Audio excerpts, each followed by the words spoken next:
You and your father? Yes, he was a lovely person, very unusual. What was he? A painter. Ah, was he a good one? Well, I thought so, but people didn't understand him. Yes, that's often the trouble. He painted trees. At least it was one tree. You mean he painted the same tree over and over again? Yes, you see, he had a theory that if you should find one perfect thing or place or person, you should stick to it. Do you think that's very silly? Not at all. I'm a firm believer in that myself.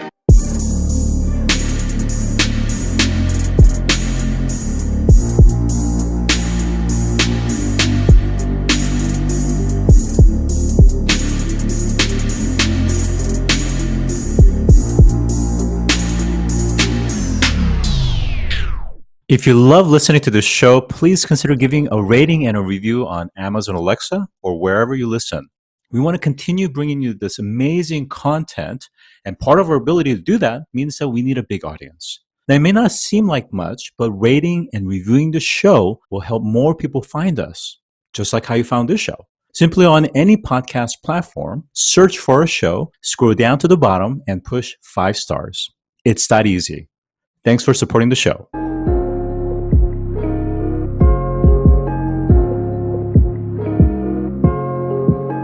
Today, I'm joined by Haggai Levi, CEO of SetSail. Welcome to the show today.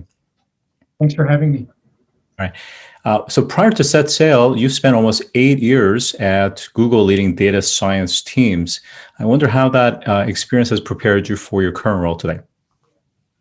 Yeah, so as you can probably imagine, at Google, we had some great resources. So kind of the three major great things that we have working for us is, one, we had a huge sales team, and a huge sales team creates a lot of data that as data scientists you can look at. Fortunately for us also, we had some great talents. Some of the best PhDs from Stanford and Berkeley came to work with us. And lastly, over the past decade, Google developed a lot of tools that initially were internal tools to leverage machine learning in a very scaled way. So we were able to get very early access to these tools that are now available for everyone. So that was very beneficial for us. Yeah, it's interesting. I've interviewed others that have spent some time at Google on the technology side, and it's interesting because of the uniqueness of their situation in terms of infrastructure, scale, robustness, service level agreements. It's amazing how they're many times, often years ahead in developing toolkits that they use for internal purposes, and at some point they externalize as products. So fascinating. Now, let's talk a little bit about SetSail. What is it, and what's the big problem that you're trying to solve? Yeah, so the big problem that we're trying to solve is a better way and a unique way to motivate your sales teams. So what we discovered at Google, for many years, we developed a lot of machine learning models that ended as insights in dashboards. And you probably know there are a lot of companies out there that create great insights for sellers across the board, from lead scoring to recommendation engines, best next actions, and so on. But the main thing that we noticed is that we had so many dashboards that we had dashboards to monitor how much people are using our dashboards. So the challenge, we call it kind of the last mile challenge, getting the seller, which is usually quite intelligent, he wants to do the right thing, but looking at the dashboard on a recommendation and just follow that is really hard for us as human beings. So getting that seller to follow recommendation is really hard. And then, lucky for us, we had an advisor from Duke University around behavioral economics. We came to that professor and asked him, how come people are not using the great machine learning models that we created for so many years and it's still not being used? And his answer was that it's all about how we pay our reps. So we came to the conclusion that a much better way to get reps to follow what is best for the business is to start paying them on making small achievements, small wins. So the essence of SetSail is giving a platform for sales leaders that allows you to reward your reps on making small wins on the way to get the big win. So these things can be meaningful conversations with specific personas about specific topics, like a conversation with a VP level in the IT organization of your customer around pricing in the first 30 days of the deal. So things like that we can monitor automatically. We don't need the sales rep to report on that. And then sales leaders can create that path and motivate the reps to achieve these buying signals. Yeah, fascinating things that you're mentioning. One is this notion of dashboards, looking at dashboards. So this, the ability to actually synthesize.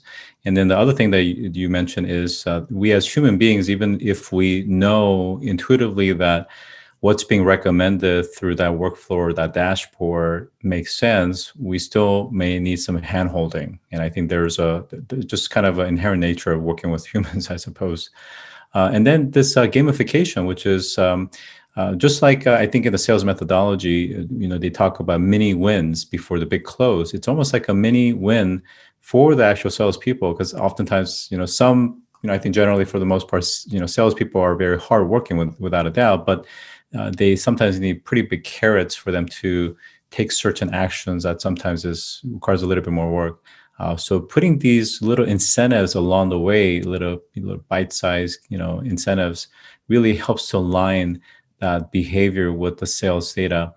I wonder if you could give a little bit more kind of concrete example of how the signal-based selling is helping to close these gaps between the sales data versus the kind of behavior that's needed from the sales force.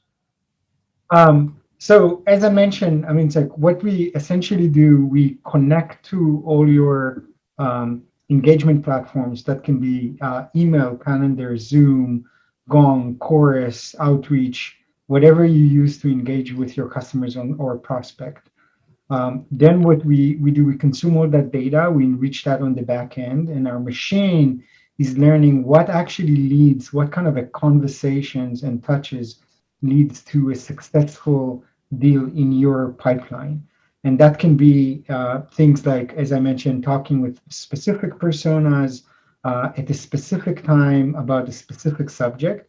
We're focusing more around what your customer is doing, less on what your rep's doing. So what we're looking for are signals from your customers around how they're reacting to specific motions. So for example, if your rep sent an email to a VP level or above, what we're looking for is what was the reaction for that email. Did the VP level actually reacted? Did he set a meeting? Did he participate in the meeting? And what did he say during that meeting that can indicate that he wants to move forward with that buying decision? Then we map that for you and allow you to create these 7, 10, maybe 12 mini wins for your reps. So as a sales leader, one, you can track it. You can understand who are the reps that are not following that path, who are the reps that are actually quite successful on doing that. You can also understand what are the deals that these specific wins are happening and what the deals that they're still lagging. And finally, of course, you can spiff your reps on doing these things. And the reason that it's very important is that, Scott, don't get me wrong, you have reps that do that by themselves. The challenge is most of the time it's only your top 20% of your reps.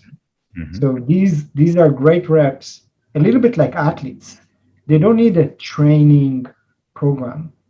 If they want to get to a specific place, let's say that they want to run a marathon, they can formulate their own training program because they're very, very experienced. That's kind of around 20% of your sales team. The challenge is the other 80%. The other 80%, like most human beings, need a training plan, need a path to follow. And the best way to do that is through showing them here are kind of the steps to take. And more than that, the company is willing to incentivize you to take these steps.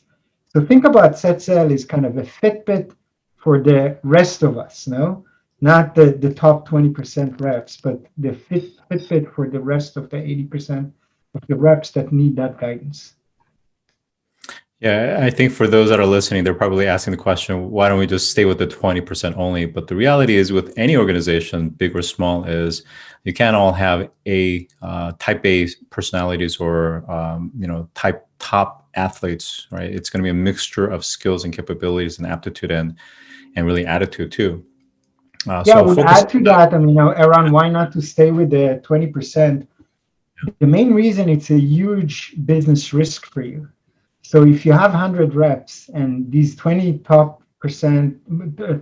of the reps, 20 of them actually bringing 80% of the revenue, you're getting to a huge risk because, good people always look for new jobs.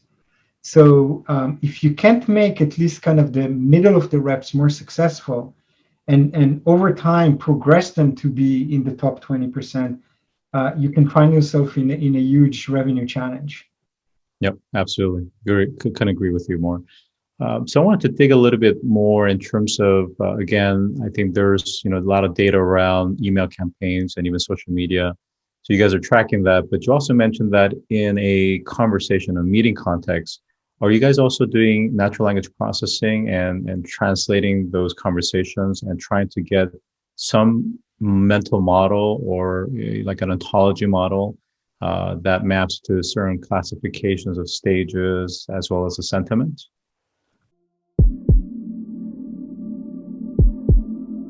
You may also like our quarterly Ask Perkins event that brings some of the most notable experts and category leading startups in their area of sustainability and human survival on Earth and in space.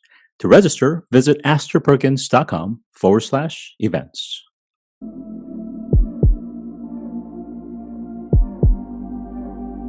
Yeah, exactly. So again, we're focusing more in the later part of the funnel, so less on the marketing campaigns and so on, more around after the opportunity was qualified and how we can move that opportunity in an effective way through your funnel.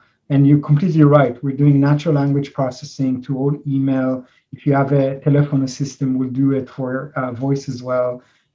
But also we can sit on top of your current engagement tools like Gong, Chorus, and basically use that to create sales program. And a way to think about that, we're the execution layer. So we help you take all these insights, all that data, and execute that into a sales program that modify the behavior at scale for your rep. Gotcha. Makes sense.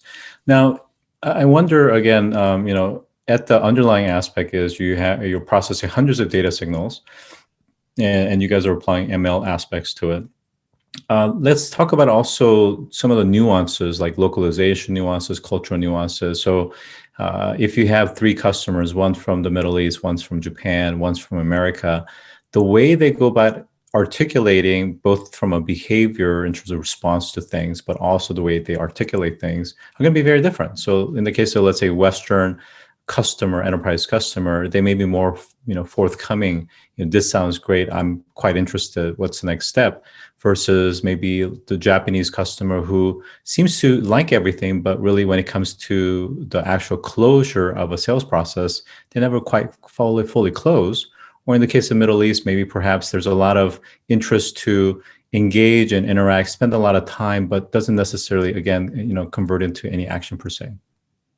Yeah, I completely agree with you. And of course, the more data that you have, the better the models are becoming. But again, it's like our focus is less on kind of, I would say, the sentiment from a conversation level, but more around the buying signals, which for example, here in California, everyone is really nice. They always want to talk with you. They will say great things about your software.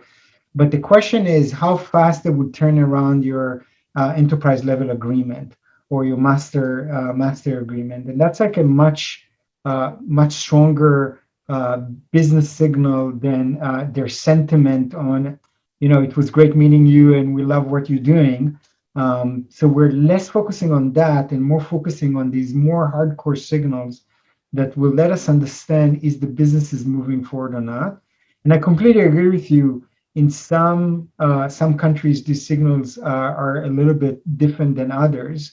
But end of the day, your process of sending your software, there are few specific milestones that you know that need to happen in order to get that done.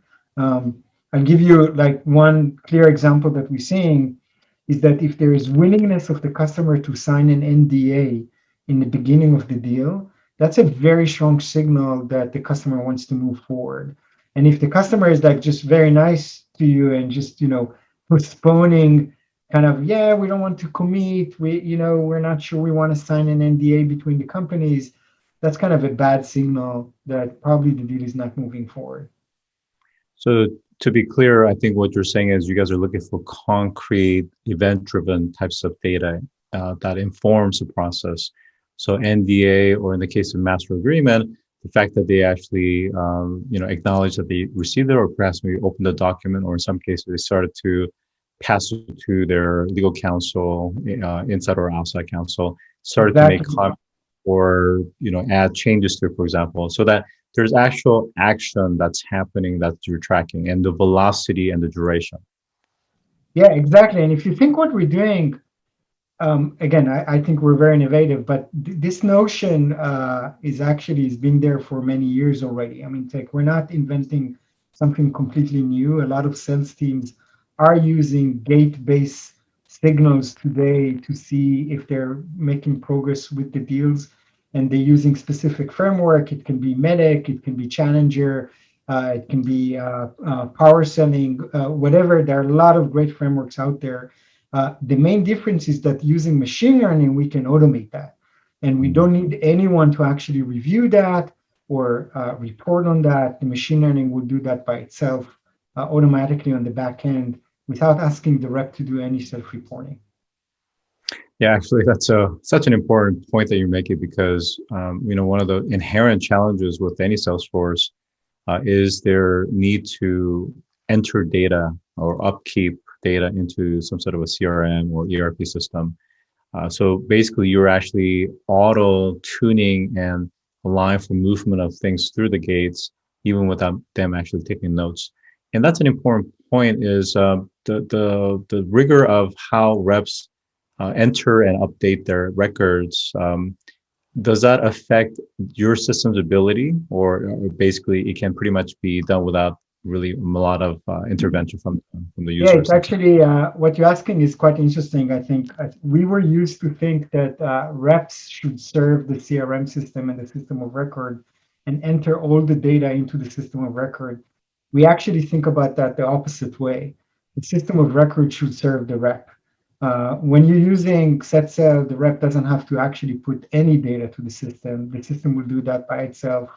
And of course, there are a lot of reasons for that. I mean, one, as you mentioned, the main reason is that you want your reps to do sending and not updating their CRM. That's kind of one fundamental thing that you want to achieve as a sales leader. And second, we all know that reps entering data into the CRM in a very biased way. I mean, there is no reason in the world that I would update a deal that is not going really well. I would try to avoid that if possible. So when you completely automate that and flip it, you're saying from now on, instead of rep serving the CRM should serve the rep, not the opposite. And they should spend zero time updating the CRM. We will use these signals that are not biased now to build sales programs around them. You make the sales reps life much easier, and of course, the sales leader can now believe in what he sees. Yeah, and I think you also make an excellent point, is that when you look at the sales process, there are many different stages and gates, and if you leave it up to the reps, they'll arbitrarily place those qualified leads into different stages, maybe faster in some cases than they actually are. So really allowing for objectivity, something that's clear across the entire organization, regardless of which sales organization they belong within that larger parent entity. Yeah, and if you think about that, a lot of organizations already create like a version 1.5 of that. No, it's like they created these gates using qualification. So a lot of organizations have today you have to fill that form to make sure that you meet all the qualification to move to the next stage. Version 2.0 of that is getting rid of everything, and then the machine will do that by itself in a very objective way. That's right. So this is interesting again because I remember speaking, 5-6 years ago about intelligent ERP systems and how at some point these cloud ERP systems are going to serve the actual users, and the users don't have to necessarily even need to upkeep or record keep since things are already recording and documenting everything. But I wonder, what are some of the limitations or challenges with this approach? And are there some edge cases where it's not perfectly a good fit? You mentioned that this is more suitable for kind of the later stage of the sales cycle, kind of after the campaigns.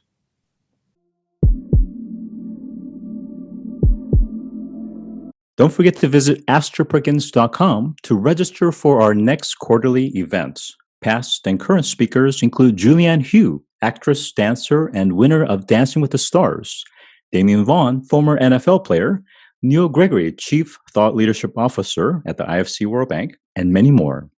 To register, visit astroperkins.com and click on Events.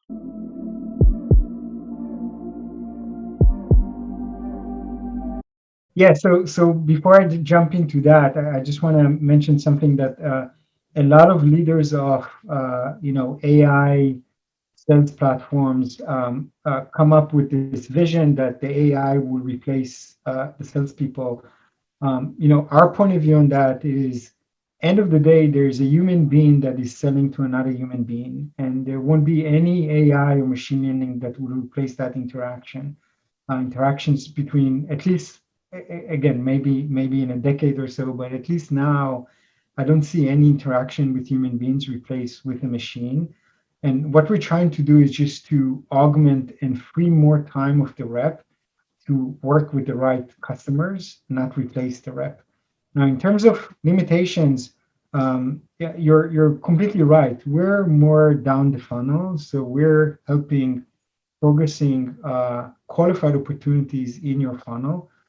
We're not focusing at all at kind of more the top of the funnel, lead scoring, creating more leads, or focusing on targeting specific prospects. There are some great companies that are using machine learning to do that, and this is completely not our space.